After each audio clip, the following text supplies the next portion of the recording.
Viewers আসসালামু আলাইকুম রহমতুল্লাহ। Hope you're fine and fresh. আলহামদুলিল্লাহ আমিও ভালো আছি। So let's start our today's class. চলুন আজকের ক্লাস শুরু করা যাক। আমি কিন্তু কয়েকদিন ধরে একটা বিষয় নিয়ে আলোচনা করতেছি যে sentence making and sentence making, বাক্য তৈরি। কিছু শব্দার্থ আমাদের সবারই কম বেশি জানা থাকে, কিন্তু এই শব্দার্থগুলো দিয়ে অর্থাৎ ভোকাবুলারি দিয়ে বা ওয়ার্ড দিয়ে আমরা তো সেন্টেন্স মেকিং করব। আর সেন্টেন্স মেকিং করার পর সেই সেন্টেন্সটা বললে হয়ে যাবে স্পিকিং। কিন্তু তার আগে তো সেন্টেন্স মেকিং করা শিখতে হবে। তো দেখুন আমার পিছনে বোর্ডে আমি একটা অংশ লিখে রেখেছিলাম, এই যে SVO, এই হচ্ছে আপনার সেন্টেন্স মেকিং করার কৌশল। ও হ্যাঁ, S for subject, V for verb, O for object. Subject, verb, object, এই সূত্রটুকু খেয়াল রাখলে কিন্তু আপনার জন্য সেন্টেন্স মেকিং করাটা অনেক সহজ হয়ে যাবে। যেমন আপনি বলছেন আমি একটি চিঠি লিখি। এখন বাংলা বাক্যটি যদি এরকম হয় যে আমি একটি চিঠি লিখি, আপনি দেখতে পাচ্ছেন এই যে আমি একটি চিঠি লিখি। এখন আমি পরপর কিন্তু যদি ইংরেজি করি তাহলে কিন্তু বাক্য হয় না। আমি একটি চিঠি, এ লেটার, লিখি, রাইট, এ লেটার, রাইট। শুনতে কেমন লাগছে? সো এই বাক্যটির ইংরেজি করার সূত্র কি? ইংরেজি করার সূত্র কিন্তু ঠিক এইটা। এখন এইটা অনুযায়ী যদি আমরা ইংরেজি করার চেষ্টা করি তাহলে প্রথমে এস মানে কি, সাবজেক্ট খুঁজে বের করব। সাবজেক্ট খোঁজার জন্য দেখবেন যে কাজটা কে করে, কাজটি কি, সেটা হচ্ছে কাজটি হচ্ছে লেখা। এই লেখালেখি কাজটি কে করে? আমি করি। তাই আমরা প্রথমে সাবজেক্ট অনুযায়ী এখানে কি দিব? আই দিব। ওকে, আচ্ছা, ভালো কথা, আই দিলাম। এবার আমি হয়ে গেল, সাবজেক্ট হয়ে গেল। এবার আমি কি দিব? ভার্ব। ভার্বটা কি? কাজ। আচ্ছা, আই এসে গেছে, এখন আমি কি করি? লিখি। তাহলে লেখাটা হচ্ছে কাজ। তাহলে লেখার ইংলিশটা এখন দিতে হবে, অর্থাৎ সাবজেক্টের পরে আসবে কি? ভার্ব। এই যে ভার্ব, এটা লেখা, আই রাইট। তাহলে আমি হলো, লেখাও হয়ে গেল। এখন বাদ থাকলো কি? একটি চিঠি। মনে রাখবেন এখানে একটা অংশ দেওয়া হচ্ছে, সেটা হচ্ছে ও ফর অবজেক্ট, কর্ম। অর্থাৎ যিনি কাজ করেন তিনি কাজটি কি নিয়ে করেন সেটি হচ্ছে অবজেক্ট। যেমন আমি বললাম যে আমি ভাত খাই, আমি ভাত খাই। এখন এখানে আপনি বুঝতে পারছেন যে খাওয়া কাজটা কি করে? আমি। তো আমি এখানে কি দিব? আই। এখন কাজটা কি? খাওয়া, আই ইট। তাহলে আই গেল সাবজেক্ট, ইট গেল ভার্ব। এই যে সাবজেক্ট, ভার্ব, বাদ থাকলো কি? অবজেক্ট। আমি বলতেছিলাম যে অবজেক্টটি বোঝার জন্য মনে করেন এখানে একটি শব্দ বাদ আছে, একটি শব্দের ইংলিশ দিলে এই বাক্যটা হয়তো হয়ে গেল। এটা তো ছোট বাক্য, কিন্তু একটু বড় বাক্যও থাকতে পারতো কখনো কখনো। তো সেই ক্ষেত্রে আপনাকে অবজেক্টটি বের করতে হবে। তো অবজেক্টটি বের করার জন্য আপনি চিন্তা করবেন যিনি কাজ করেন তিনি কি নিয়ে কাজ করেন। এখন আমি তো একটা কাজ করছি এই বাক্যে, এই আমি কি কাজ করছি? খাওয়া কাজ করতেছি। তাহলে এই যে আমি দিয়েছি, আর এই যে খাই, ইংরেজি ইট, আই ইট, আমি খাই, হয়ে গেছে। এখন এই খাওয়া কাজটা কি নিয়ে হচ্ছে? এই যে ভাত নিয়ে হচ্ছে। খাওয়া কাজটি ভাত নিয়ে হচ্ছে, অর্থাৎ যে বিষয়টি নিয়ে কাজটা হয় সেই বিষয়টিকে আপনি অবজেক্ট হিসেবে ধরতে পারেন। তাহলে এই ভাত বিষয়টি নিয়ে খাওয়া কাজটি হচ্ছে, তাই ভাত হচ্ছে অবজেক্ট। চলুন রাইস দিয়ে দিই, এই যে আইট রাইস। ঠিক তেমনই ভাবে এই বাক্যে লিখি কাজটি কি নিয়ে হচ্ছে? চিঠি নিয়ে। আবার এইভাবে মনে করেন না যে স্যার লিখি কাজটি কলম নিয়ে হচ্ছে। মানে ব্যাপার হচ্ছে বাক্যে তাকাতে হবে, কলম নিয়ে হোক, বাক্যে কি লেখা আছে? আই চলে গেছে, এবার মনে করেন লিখি, রাইট। তাহলে এই লেখা কাজটা কি নিয়ে হচ্ছে? একটি চিঠি নিয়ে হচ্ছে। বাক্যে কি আছে সেটা দেখতে হবে। হ্যাঁ, ওকে। তাহলে একটি চিঠি ইংরেজি এখানে দিয়ে দেবেন লেটার, তাহলে হয়ে গেল এই যে, তাহলে আই রাইট আ লেটার, আমি একটি চিঠি লিখি। ঠিক এইভাবেই কিন্তু আপনি বাক্য তৈরি করবেন। তাহলে আপনি বুঝলেন যে সাবজেক্ট, ভার্ব, অবজেক্ট এগুলো হচ্ছে বাক্য তৈরির প্রাথমিক নিয়ম। তবে এই নিয়ম ছাড়াও মাঝে মাঝে কিছু ব্যতিক্রম নিয়মও চলে আসতে পারে। যেমনটি আমি আপনাদেরকে বলতে চাচ্ছি, কখনো কখনো দেখবেন যে এই সাবজেক্ট ভার্ব বের করার পর এমন একটি জিনিস রয়েছে সেটি হয়তো ওই বাক্যে অবজেক্ট হিসেবে কাজ করছে না, অন্য কিছু হিসেবে কাজ করছে। চলুন বুঝে নেওয়া যাক এমনটি যদি হয় তখন কি করতে হবে, এবং সেটা অবজেক্ট নয় তাহলে সেটা কি, এই বিষয়টা এখন বোঝার চেষ্টা করবো। হ্যাঁ, তাহলে আমরা দেখতে থাকি। Okay, keep watching. So dear viewers, বাক্য তৈরি করার ক্ষেত্রে ব্যতিক্রম কিছু বিষয় সম্পর্কে ধারণা রাখা দরকার। সেই ব্যতিক্রম বিষয়ে কিন্তু এখন ধারণা দিচ্ছি। দেখুন এখানে লেখা ছিল সাবজেক্ট, ভার্ব, অবজেক্ট। এখন এই অবজেক্ট, যেমন এই যে বাক্যটি দিয়ে আমি আপনাদেরকে প্রথমে বুঝিয়েছিলাম, সেটা কি? আই রাইট এ লেটার, আমি একটি চিঠি লিখি। আচ্ছা, সাবজেক্ট কি ছিল? আই। ভার্ব কি ছিল? রাইট। আর এই যে অবজেক্ট এ লেটার বা একটি চিঠি, এখন এই যে লেটার শব্দটি, এই লেটার শব্দটি তো চিঠি, এর মানে চিঠি। তো এটা কি? এটা নাম।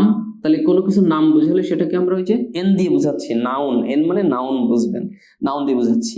এখন একটা জিনিস দেখেন, তার মানে কি সাবজেক্ট ভার্ব অবজেক্ট যে সবসময় এমনটি হবে যে এই অবজেক্টটি সবসময় শেষে নাউনই হবে, তা কিন্তু না। অর্থাৎ এই অবজেক্টটি কখনো কখনো অবজেক্ট না হয়ে আবার এরকমও হতে পারে। দেখেন, এই যে সাবজেক্ট ভার্ব অ্যাডজেক্টিভ দিয়েও বাক্যটি শেষ হতে পারে, বা সাবজেক্ট ভার্বের পরে অ্যাডজেক্টিভ থাকতে পারে। আবার সাবজেক্ট ভার্ব এর পরে পরবর্তী শব্দটি অ্যাডভার্বও হতে পারে। এখন আপনারা হয়তো কেউ কেউ চিন্তা করতে পারেন, এটা আবার গ্রামারের আলোচনা হচ্ছে, একটু জটিল মনে হচ্ছে। না, একটু ঠান্ডা মাথায় দেখতে থাকুন, আমি সহজ করে বুঝিয়ে দেব। আবার হয়তো কেউ চিন্তা করতে পারেন অ্যাডজেক্টিভ কাকে বলে, অ্যাডভার্ব কাকে বলে। অ্যাডজেক্টিভ সহজে বুঝবেন যে কোনো কিছু দোষগুণ অবস্থা, এরকম কোনো কিছু বোঝায় সংক্ষেপে, বেশি ভিতরে যাওয়ার দরকার নাই। অ্যাডভার্ব বলতে ভার্বটা কখন কোথায় কিভাবে সম্পন্ন হয় সেই বিষয়টাকে বোঝায়। আর নাউন তো কোনো কিছুর নাম, এটা তো বুঝছেন। তো ট্রাই টু আন্ডারস্ট্যান্ড, বোঝার চেষ্টা করুন প্লিজ। তাহলে সাবজেক্ট ভার্ব অ্যাডজেক্টিভ হতে পারে, তাই না? আচ্ছা, যেমন আমি বললাম সে, হি, এই যে হি কি সাবজেক্ট, এবার এখানে একটা ভার্ব দেবো ইজ, এই যে হয়। তাহলে কি হলো? হি ইজ, সে হয়। এইখানে দিলাম হ্যাপি, মানে কি? সে হয় সুখী, অর্থাৎ সে সুখী, আপনি সুখী। আমি বললাম যে ইউ আর হ্যাপি, সে সুখী, হি ইজ হ্যাপি। তাহলে এখানে সাবজেক্টকে, এই যে হি, এখানে ভার্ব কি? ইজ। আর এইখানে দেখেন হ্যাপি কি? সুখী। তাহলে তার একটা অবস্থাকে বোঝাচ্ছে যে ভালো অবস্থায় আছে না মন্দ অবস্থায়, দুঃখিত না সুখী, ইত্যাদি ইত্যাদি। তাহলে সেই সুখী, এই হ্যাপিটা এখানে অ্যাডজেক্টিভ, এইভাবেও কোনো বাক্য গঠন হতে পারে। আচ্ছা, তারপরে দেখেন সাবজেক্ট ভার্ব অ্যাডভার্ব দেওয়া আছে, সাবজেক্ট ভার্ব অ্যাডভার্ব। আচ্ছা, আমি বললাম যে আই রান। আচ্ছা বলেন তো রান মানে কি? রান মানে কিন্তু দৌড়ানো, আপনারা জানেন। আই হচ্ছে সাবজেক্ট, রান হচ্ছে দৌড়ানো। আই রান, আমি দৌড়াই। আমি এখানে বললাম যে আই রান, কি বলা যায়? Swiftly, S W I F T L Y. এই সুইফটলি শব্দের অর্থ হচ্ছে দ্রুত গতিতে। আবার আমি যদি এখানে বলতাম স্লোলি, সেটাও হতো। আই রান সুইফটলি, আমি দ্রুত দৌড়াই। তাহলে আই কি? দৌড়ানো কাজটা যে করে সে, আই সাবজেক্ট। তারপরে কি কাজ? দৌড়ানো কাজ। তাহলে ভার্ব, সাবজেক্ট ভার্ব চলে গেল। এইবার এখানে সুইফটলি, দ্রুত গতিতে দৌড়াই, তাহলে এটা হচ্ছে অ্যাডভার্ব, মানে ক্রিয়ার ধরনটাকে বোঝাচ্ছে। ক্রিয়ার ধরনটা যেটা তারা বোঝায় সেটা তো অ্যাডভার্ব হয়। আচ্ছা, অথবা আই রান স্লোলি, আমি ধীরে ধীরে দৌড়াই, ধীরে ধীরে দৌড়াই, স্লোলি, ওটা অ্যাডভার্ব। তাহলে সাবজেক্ট ভার্ব অ্যাডভার্ব দিয়েও কিন্তু এইভাবে কোনো বাক্যের গঠন হতে পারে, আবার সাবজেক্ট ভার্ব অ্যাডজেক্টিভ দিয়ে এইভাবে বাক্যের গঠন হতে পারে। আবার নিচে আরেকটা অংশ লেখা আছে সাবজেক্ট ভার্ব অ্যাডজেক্টিভ নাউন, এমনটাও হতে পারে। আচ্ছা, এইটা কিরকম বিষয়, চলুন এটা একটু বুঝে নিয়ে যাক। আমি বললাম যে সে একজন ভালো ছাত্র, তাহলে কি হবে? হি, সে, এই যে সাবজেক্ট। এবার হয় ভালো ছাত্র, হয়, তাহলে ভার্ব দেব is, he is a good. এই যে এ গুড দিলাম, অর্থাৎ গুডটা কি? ভালো। এটা ওই ছাত্রের কোনো একটা দোষ বা গুণ, এখানে দোষ নয়, গুড তো ভালো, তাহলে এটা গুণই বলতে হবে, ভালো গুণ, তাই না? তাহলে একটা গুণ বোঝাচ্ছে, তাহলে গুড এখানে অ্যাডজেক্টিভ। তাহলে হি ইজ এ গুড, কি? গুডের পরে স্টুডেন্ট, ইয়াস। এইবার স্টুডেন্ট তো একটা কি বোঝায়? ওই ছাত্রের পরিচিতি বোঝাচ্ছে, বা স্টুডেন্ট মানে হচ্ছে ছাত্র। এটা তাহলে কি হচ্ছে? এটা নাউন হচ্ছে। তাহলে এভাবেও বাক্যের গঠন হতে পারে, subject verb adjective noun, he is a good student. তো এখন একটা জিনিস আপনারা বুঝবেন, আমি আমার আলোচনাতে কিন্তু বলেছিলাম যে সাবজেক্ট ভার্ব অবজেক্ট এই জিনিসগুলোতে। তো এখন আপনারা একটা জিনিস বুঝবেন যে আমি বাক্যের গঠনে প্রথমেই বলেছিলাম সাবজেক্ট ভার্ব অবজেক্ট এই জিনিসটাকে আমাদেরকে বুঝতে হবে, তাহলে বাক্য তৈরি করা সহজ হবে। এখন আবার আমি এখানে ফিরে আসবো, আপনারা দেখতে থাকুন। ওকে, ব্যতিক্রম জিনিসগুলো আপনাদেরকে বোঝালাম। ভিউয়ার্স, এখন আরেকটু ব্যতিক্রম জিনিস বোঝানোর জন্য আমি কয়েকটা বাক্য কিন্তু বোর্ডে লিখে রেখেছি, আপনাদেরকে বোঝাবো, তাই একটু মনোযোগ দিয়ে বুঝবেন। সাবজেক্ট ভার্ব অবজেক্ট, এটা কি বাক্য তৈরি করার স্ট্রাকচার বা গঠন। সাবজেক্ট দিতে হবে, এরপরে ভার্ব মানে কাজটা দিতে হবে, তারপরে অবজেক্ট কোনটা নিয়ে কাজটা করছে সেটা দিতে হবে, তাই না? তো এখন আমি বলেছিলাম যে আপনি যদি সাবজেক্টটি বুঝতে চান, অর্থাৎ বাক্যের প্রথমে কাকে বসাবেন, কাজটি যে করে তাকে বসাবেন। তো এখন সব সময় যে কাজ করা বোঝাবে ওই ব্যক্তির দ্বারা তা কিন্তু না। তার মানে কি ভার্বটি দ্বারা যে শুধুমাত্র কোনো কিছু করাই বোঝাবে তা কিন্তু না, কারণ ভার্ব তো বিভিন্ন প্রকার হতে পারে, যেরকম ডুইং ভার্ব হতে পারে, বি ভার্ব হতে পারে, তাই না? তো এখন এই জিনিসগুলো ডুইং ভার্ব, বি ভার্ব এসব বাদ, সহজে বোঝাবো বাংলায়। সেটা হচ্ছে যে কোনো কিছু করা বোঝাচ্ছে না, হওয়া বোঝাচ্ছে না, থাকা বোঝাচ্ছে। কি কি বললাম শব্দগুলো? সো ভিউয়ার্স, ডিয়ার লার্নার্স, এবার খেয়াল করবেন আমি বলেছি যে ওই কাজটি কি আসলে কোনো কিছু করা বোঝাচ্ছে, নাকি হওয়া বোঝাচ্ছে, নাকি থাকা বোঝাচ্ছে? তার মানে কি কি বললাম? করা, হওয়া, থাকা। করা, হওয়া, থাকা। ইয়েস, মনে রাখবেন যে শব্দটি দ্বারা আপনার বাংলা বাক্যের যে শব্দটি দ্বারা কোনো কিছু করা বোঝায়, অথবা হওয়া বোঝায়, অথবা থাকা বোঝায়, সেটি হলো ভার্ব। আর সেটি বসাবেন, ভার্ব মানে কি ভি, তাহলে সেটি বসাবেন কোথায়? এই যে এস এর পরে ভি, তার মানে কি সাবজেক্ট, অর্থাৎ যে ব্যক্তি কাজ করে তাকে আপনি সাবজেক্ট হিসেবে প্রথমে বসাচ্ছেন, তারপরে আপনি ভি অর্থাৎ ভার্বটাকে, অর্থাৎ করা হওয়া থাকা যে শব্দটি দ্বারা বোঝাচ্ছে সেটি আপনি এখানে বসাচ্ছেন, তারপর অতিরিক্ত অংশ বসাতে হবে। এবার চলুন আরো উদাহরণ দিয়ে পরিষ্কার করা যাক। Thank you. I write a letter, sentence number 1। I write a letter, আমি একটি চিঠি লিখি। আচ্ছা, লিখি মানে কি? একটা কাজ করি, কথা ঠিক কিনা? আপনারা বলবেন হয়তো বা হ্যাঁ, কথা ঠিক। লিখি মানে কি? আমি একটা কাজ করি। তাহলে এখানে এই রাইট দ্বারা কোনো কিছু করা বুঝিয়েছে, তাই এইটাই হলো ভার্ব। আর এটা কাজটা কে করছে? আমি করছি, আই। তাহলে এই দেখেন, আই, এই যে সাবজেক্ট, এই যে ভার্ব রাইট, আর কি নিয়ে কাজ করছি? চিঠি নিয়ে কাজ করছি, অবজেক্ট, এই যে আ লেটার, হয়ে গেল। এবার আপনাকে সাবজেক্টের পরে যে ভার্বটি বসাতে হবে, এই ভার্বটি দ্বারা কখনো কখনো কোনো কিছু করা না বুঝিয়ে হওয়াও বোঝাতে পারে। যেখানে করা বুঝাবে না, হওয়া বুঝাবে। আই অ্যাম ফাইন, আমি ভালো আছি। এই বাক্যটির ইংরেজি আপনি করছেন আই অ্যাম ফাইন। এখন আই অ্যাম ফাইন যে করলেন, তার মানে কি আমি ভালো আছি। কার সম্পর্কে বলা হচ্ছে? সেই ব্যক্তিকে প্রথমে বসাতে হয়, সে সাবজেক্ট, আমার সম্পর্কে। তাহলে আমি আই বসিয়েছি। আমি যে ভালো আছি তার মানে কি ভালো হই, এই অ্যাম মানে কি হই, ঠিক আছে? তাহলে আই অ্যাম, আমি হই ফাইন, ভালো। তাহলে আপনারা নিশ্চয়ই বুঝতে পেরেছেন এখানে এই অ্যাম মানে যে কোনো কিছু হওয়া বোঝাচ্ছে, নিশ্চয়ই কোনো কিছু করা বোঝাচ্ছে না, হওয়া বোঝাচ্ছে। তাহলে হওয়া বোঝালেও সেটি ভার্ব হয়। তাহলে এই যে আই সাবজেক্ট, এই ভার্ব অ্যাম, আর শেষে অতিরিক্ত শব্দ, এটাকে কিন্তু অবজেক্ট হিসেবে আমরা ধরবো না আপাতত, এটাকে আমরা অ্যাডজেক্টিভ হিসেবেই ধরতেছি। আমার একটা অবস্থাকে প্রকাশ করছে যে আমি ভালো অবস্থায় আছি, আই এম ফাইন। বাক্য হয়ে গেল, হওয়া বোঝাতে পারে ভার্ব অর্থে। এখন আমি বলেছি যে ভার্ব অর্থে যে শুধু করা বোঝাবে বা হওয়াই বোঝাবে এমনটি নয়, ভার্ব অর্থ অর্থাৎ কোনো কিছু থাকাও বোঝাতে পারে। এটা চলুন কিভাবে হয় বুঝে নেওয়া যাক।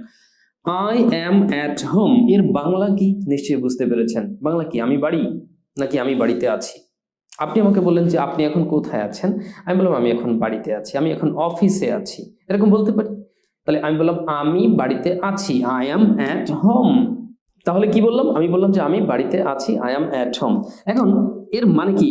আমি অ্যাম মানে একটু আগে কিন্তু হওয়া হয়েছে, দেখেন দেখেন এখানেও কিন্তু অ্যাম আছে। এই 2 নম্বর বাক্যে আই অ্যাম ফাইন, এখানে কিন্তু অ্যাম দ্বারা হওয়া বুঝিয়েছে, কিন্তু তৃতীয় বাক্য কিন্তু অ্যাম এই ভার্বটি আমি রেখেছি, কিন্তু অ্যাম মানে এখন হওয়া হচ্ছে না। আই অ্যাম অ্যাট হোম মানে কি? আমি হই বাড়ি, আমি হই বাড়িতে। এভাবেও যদি বলি তারপরে তো বাংলা শুনতে কেমন লাগে? আমি হই বাড়িতে। তাহলে আপনি বাংলাটা কি করবেন? সুন্দর করে সাজিয়ে গুছিয়ে বললে যেটা দাঁড়ায় সেটা হচ্ছে যে আমি বাড়িতে আছি। তার মানে কি? বাড়িতে থাকা বোঝাচ্ছে। তার মানে বাড়িতে থাকা বোঝাচ্ছে।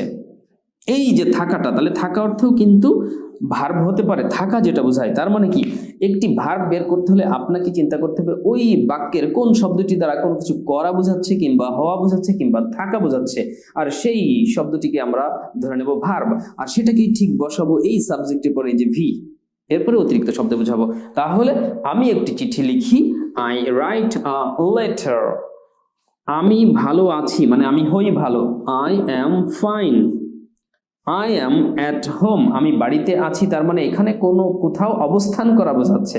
আই অ্যাম অ্যাট হোম, আমি বাড়িতে আছি মানে বাড়িতে থাকি। তাহলে আপনারা আশা করি বুঝতে পেরেছেন। এভাবেই ছোট ছোট বাক্য তৈরি করবেন।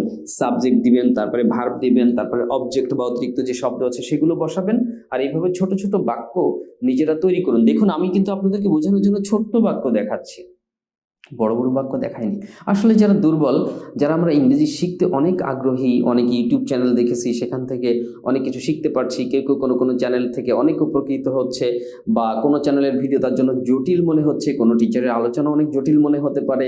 বাট আমি মনে করছি ব্যক্তিগতভাবে আমাদের আলোচনাগুলো যদি আপনি একটু মন দিয়ে দেখেন, শোনেন, তাহলে আশা করি সহজেই বুঝতে পারবেন যে আসলে কোনো বাক্য কিভাবে তৈরি করতে হয়, ইংরেজিটা কিভাবে শিখতে হয়, কিভাবে প্রকাশ করতে হয়, শুরুতে কি করা উচিত, কিভাবে আপনি ভোকাবুলারিতে বাক্য তৈরি করবেন, কোন কোন ধরনের বাক্য তৈরি করা উচিত, বড় নাকি ছোট, সব ভেঙে চুরে আমরা সুন্দর করে সহজ করে বোঝানোর চেষ্টা করি। তো জানি না কতটুকু সহজ করে আপনাদের দিতে পারছি। ভালো লাগলে নিয়মিত দেখবেন, অনুরোধ রইল। এবং চ্যানেলটি অবশ্যই সাবস্ক্রাইব করে রাখবেন যদি সাবস্ক্রাইব করে না থাকেন। আর নতুন ভিউয়ার হলে অবশ্যই আন্তরিকভাবে অনুরোধ করবো চ্যানেলটি সাবস্ক্রাইব করতে ভুলবেন না। লাইক, কমেন্ট এবং শেয়ার এটা তো করবেনই। ওকে, নিয়মিত দেখুন আর আমাদের চ্যানেলের মাধ্যমে স্মার্ট ইংলিশ শিখুন। আশা করি এইভাবে গ্রামারের উপরে আমি গ্র্যাজুয়ালি আস্তে আস্তে কোর্স নিয়ে চলে আসছি আপনাদের জন্য। আমাদের চ্যানেল দেখি পুরো গ্রামারের কোর্স কমপ্লিট হয়ে যাবে ইনশাল্লাহ, but it will take time. You have to wait for that. আপনাদেরকে অপেক্ষা করতে হবে, because you know that it takes a lot of time actually. এর জন্য অনেক সময় লাগে, because I have to talk in details here to make you understand all the topics. এই টপিকসগুলো বোঝাতে আমাকে কিন্তু অনেক বিস্তারিত কথা বলতে হয়। I think you know that. আমার মনে হয় আপনারা এটা জানেন। সো ভিউয়ার্স, তারপরে বলবো লেখার মাঝে, কথার মাঝে কোনো অনিচ্ছাকৃত ভুল হলে টেক ইট ইজি, স্বাভাবিকভাবে নিয়েন। আর আশা করছি পাশেই থাকবেন ইনশাল্লাহ। সো আজকে আপাতত এই পর্যন্ত রাখছি। আপনারা নিয়মিত দেখবেন। আর অবশ্যই এখন উইন্টার সিজন চলছে বাংলাদেশে, because now it's December, when I am trying to make this video for you. আমি যখন আপনাদের জন্য এই ভিডিওটি তৈরি করার চেষ্টা করছি তখন December, it's about middle of December. ডিসেম্বরের মাঝামাঝি অনেক শীত, ঠান্ডা। বি কেয়ারফুল, স্বাস্থ্যবিধি মেনে চলবেন। বাড়িতে ঠান্ডা পানি অ্যাভয়েড করুন, উষ্ণ গরম পানি খাওয়ার চেষ্টা করুন। এগুলো কিন্তু আসলে ইংরেজির কথা না, এগুলো স্বাস্থ্যবিধির কথা। অনেকের আবার পছন্দ হয় না যে ইংরেজির মধ্যে এইসব।